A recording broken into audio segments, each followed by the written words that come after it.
Good morning! Luto na katrupa yung ating nilutong kalderita. Yon, tulad ng sinabi ko kanina, isusunod kong lulutuin beef kalderita katrupa. So yan, luto na ito. Yan. So sa mga gusto nang kumain, pwede nang kumain katrupa.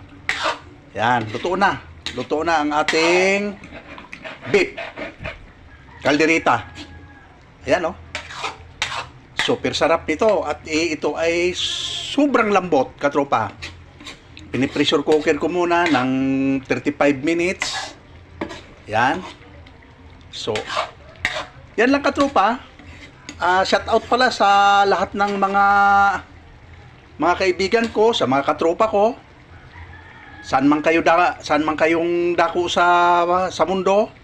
Shout out sa inyo. Sa lahat ng kamag-anak ko na nariyan sa Cebu, shout out sa inyo. So okay na ito. Luto na ito. Yan. So yan lang, katropa. Thank you sa suporta. Thank you for watching. Bye. God bless.